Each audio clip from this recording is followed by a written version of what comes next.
दोस्तों, आज की कहानी है बहू बेटी के लिए इतना क्यों करती हो।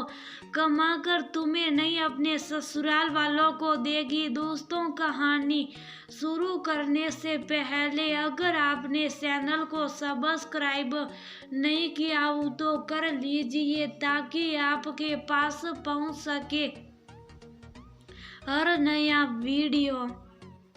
सुनिए, मैं सोच रही हूँ राहुल तो चला गया पढ़ने, अब कुछ ना कुछ बन ही जाएगा।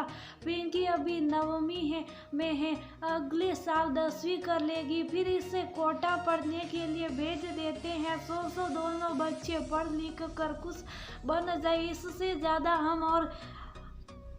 हमें और क्या चाहिए। बेटी पढ़ लिख कर कुछ बन जाए और अपने पैरों पर खड़ी हो जाए, इससे ज़्यादा खुशी की बात हमारे लिए कुछ हो ही नहीं सकती। मेरे तो यही सोच है।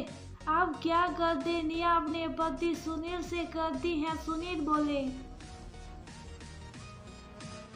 सोच तो तुम सही रही हो, पर एक साथ दोनों बच्चों का खर्चा और घर का खर्चा चलाना क्या संभव है? राहुल को भेजने में मेरी क्या हालत हुई है, अब मैं तुम्हें क्या बताऊं। संभालते संभालते 1-2 साल लग ही जाएगा। फिर तुम पिंकी के लिए भी कर रही हो, समझ नहीं आ रहा ये सब कैसे कर पाऊंगा। निया बोली, जैसे आज तक ऊपर वाले ने हमें राह दिखाया है आगे भी दिखाएगा। आप चिंता मत कीजिए, सब हो जाएगा। जहाँ तक घर खर्चे की बात है उसकी जिम्मेदारी आप मुझ पर छोड़ दीजिए, मैं भी कुछ ना कुछ करके आपका हाथ बढ़ाऊंगी। और वैसे भी हमारी बेटी बहुत समझदार है, वह कम में भी गुजारा करना जानती हैं। पति पत्नी की बात निया की सास आशा जी सुनकर बोली, हाँ बहू, बेटी को पढ़ाने से के चक्कर में इस बुढ़िया को भूखे मार देना, क्योंकि पूरे घर में एक मैं ही तो बहुत हूँ। निया बोली, हाय माँ जी, ऐसी बातें क्यों कर रही है?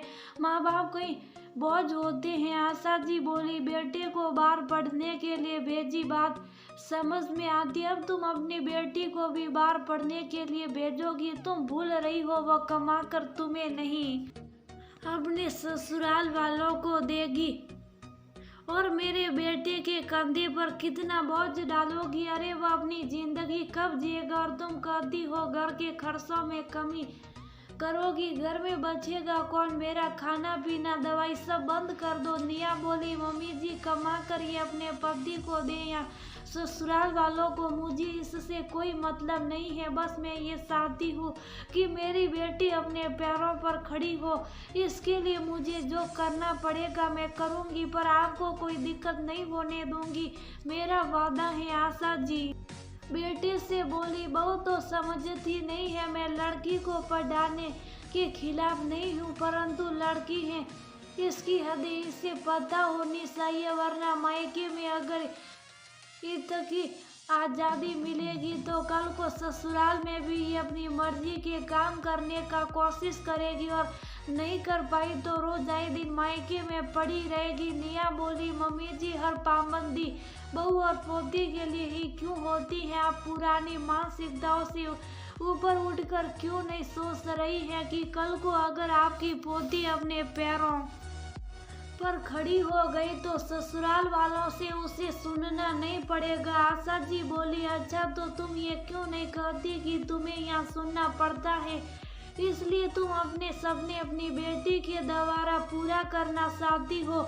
निया मुस्कुराकर बोली, मम्मी जी, हर माँ अपने सपने बेटी को उपहार स्वरूप देती हैं, तो क्या हुआ अगर मैं अपने अधूरे कुछ सपने को अपनी बेटी को दूंगी? हो सकता है जो ख्वाहिश मेरी नहीं पूरी हुई इसकी हो जाए। मेरी बेटी आगे बढ़ेगी और बढ़ेगी भी, उसके रास्ते में आने वाली हर बाधा ये माँ दूर करेगी। इतना क्या करने वहाँ से चली गई। समय बीता निया ने भविष्य की तैयारी अभी से शुरू कर दी। थोड़ा थोड़ा करके वह पैसों को बचाने लगी। बच्चों की वजह से जिस नौकरी को उसने छोड़ा था, आज जब बच्चे बड़े हो गए तो बच्चे के लिए उसने घर से ही फिर से ट्यूशन करना शुरू किया। एक रोज सुनील से बोली, घर की सारी जिम्मेदारी अब मेरी होगी, आप बेफिक्र होकर काम कीजिए। जो मैं अपने लिए नहीं कर पाई, अब मेहनत करके अपनी बेटी के लिए करूंगी, ताकि भविष्य में उसे अपने सपने और परिवार के बीच किसी एक को सुनना ना पड़े। आशा जी की टॉक टाक चलती रहती थी। निया उन्हें हमेशा समझाने की कोशिश करती थी। देखते देखते पिंकी 10वीं की परीक्षा तक पहुंच गई। एक रोज निया की तबीयत कुछ ठीक नहीं थी तो आशा जी पिंकी से बोली, एक परीक्षा नहीं देगी तो क्या तुम्हारा ब्याह नहीं होगा? अरे आज न कल शादी करके तुम्हें भी अपनी माँ की तरह सुल्ला सौका ही करना है। मेरा नहीं तो अपनी माँ का ही ख्याल करो, वह बेचारी तुम्हारे लिए क्या कुछ नहीं करती। क्या तुम एक दिन स्कूल छोड़कर अपनी माँ की देखभाल नहीं कर सकती? तभी उधर से निया सर पर पट्टी बांध कर आई और बोली, मम्मी जी आपको मेरी कब से इतनी चिंता होने लगी? पिंकी तुम अपना बैग उठाओ और स्कूल जाओ। पिंकी के जाने के बाद निया बोली, मम्मी जी क्या मैं बस पिंकी के लिए करती हूँ, आप लोगों के लिए कुछ नहीं करती? तो पिंकी ही परीक्षा छोड़कर मेरे लिए क्यों सोचे? आप अपनी इन हरकतों को छोड़कर आप मेरे बारे में क्यों नहीं कुछ सोचती हो? निया की उन बातों को सुनकर आशा जी बिल्कुल चुप हो गई और नजरें झुकाए अपने कमरे में चली गई। वह दिन आखिरी दिन था जब आशा जी ने पिंकी की पढ़ाई में बांधाई डाली हो। कुछ समय बाद पिंकी का रिजल्ट आया और उसने 98% अंक लाकर सबको हैरान कर दिया। माँ की आशाओं को पंख मिला और फिर निया ने बेटी सपनों को नया पंख दिया और उसे कोटा पढ़ने के लिए भेज दिया। कुछ समय बाद आस पड़ोस से सभी लोग आशा जी को कहते, आपकी बहू ने बच्चों को बहुत अच्छे संस्कार दिए, आपकी पोती कितने अच्छे नंबर लाई, काश कि हमारे बच्चे भी ऐसे बन जाते। उस रोज आशा जी को एहसास हुआ कि लड़का हो या लड़की कोई नहीं जानता कि कौन कितनी उड़ान भरेगा। ये तो माता पिता और बड़ों की जिम्मेदारी होती है